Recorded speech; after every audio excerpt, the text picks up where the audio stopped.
Vamos ler esse texto das joias de 1 Samuel 3:3. Quem gostaria de ler? 1 Samuel 3:3. Leonardo?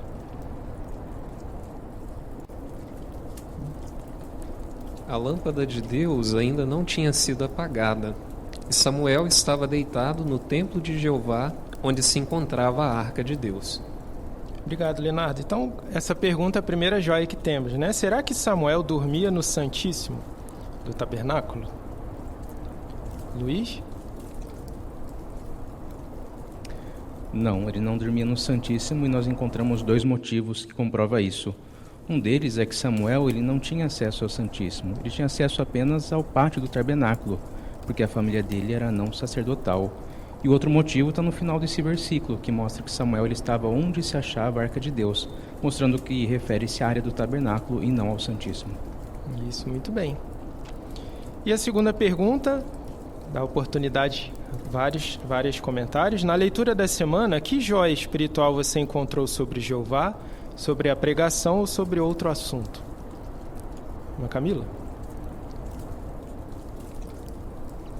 Em 1 Samuel 3:20, ali mostra que Samuel não fez de si mesmo um profeta.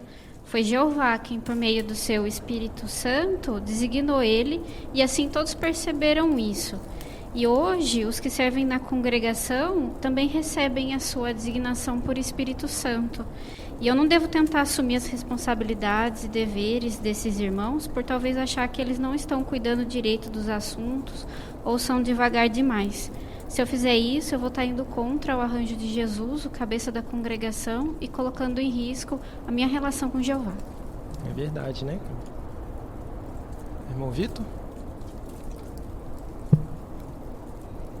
Em 1 Samuel 4:3, nós vemos que os israelitas eles queriam ter a vitória de uma batalha contra os filisteus. Por isso eles decidiram levar a arca do pacto junto com eles.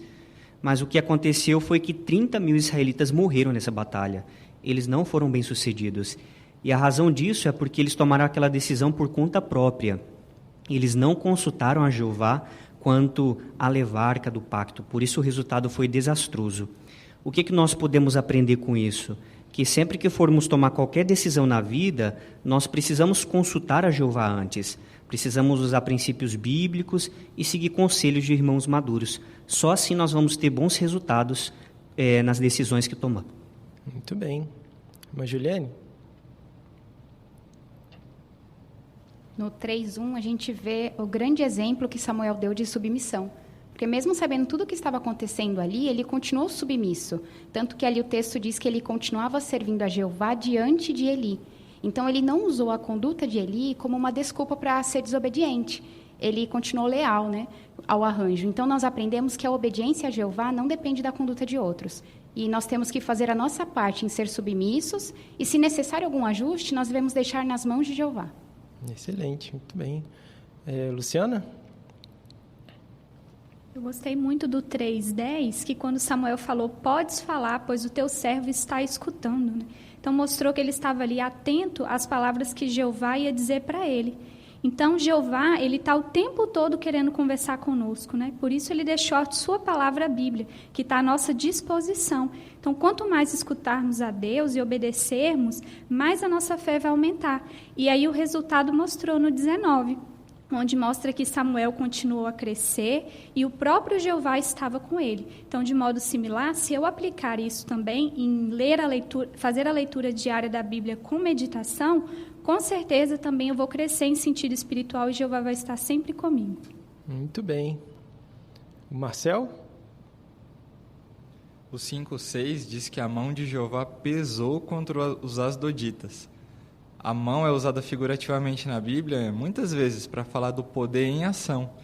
E é muito bom, nós sabemos que nós podemos contar com o poder de Jeová para nos defender e que Jeová vai vencer a batalha contra os inimigos com a mão poderosa dele.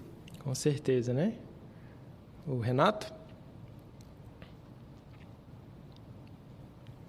Eu gostei do 3:13, que Jeová mandou Samuel informar Eli que a casa dele seria punida por um erro que Eli sabia muito bem qual era.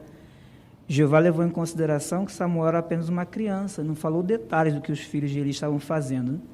Então eu pensei em como é importante imitar Jeová e nunca falar coisas que talvez uma pessoa não esteja preparada para ouvir, ou se eu tiver de falar, escolher bem as palavras, levando em consideração a formação da pessoa. Muito bem. Cláudio? Eu achei de interessante o capítulo 4, versículo 1. O comecinho dele fala que a palavra de Samuel se espalhou por todo Israel. Significa que ele cresceu como uma pessoa de boa espiritualidade. E durante a sua infância teria sido fácil ele ser levado pela influência do sacerdote Eli e de seus filhos, quando ele via eles cometendo pecados, né? Mas ele não seguiu por esse proceder. Mesmo com a perversão daqueles filhos, né, incluindo aqueles que estão em posição de autoridade, Samuel se manteve íntegro. Ele não usou o pecado dos outros como desculpa para fazer o mesmo. Hoje, muitos jovens cristãos seguem o exemplo de Samuel e continuam crescendo com Jeová, por ter uma relação achegada com ele, mesmo quando alguns à sua volta não dão um bom exemplo. Muito bem, Cláudio. A Lívia? Eu gostei do capítulo 3 e o versículo 1, que ali fala que a palavra de Jeová havia ficado rara naqueles dias e as visões não eram frequentes. Mas Jeová tinha um servo que o escutava, que era Samuel. E Samuel continuou a fazer isso a vida toda dele. Então, hoje, nós não precisamos esperar uma voz sobrenatural falar com a gente, né? Mas, em certo sentido, nós sempre podemos ouvir a voz de Jeová, que está na palavra de Jeová, que é a Bíblia, né? Então, quanto mais nós escutarmos a Deus e lhe obedecermos, mais a nossa fé vai aumentar, e foi isso que aconteceu com Samuel. Isso mesmo, né? Douglas?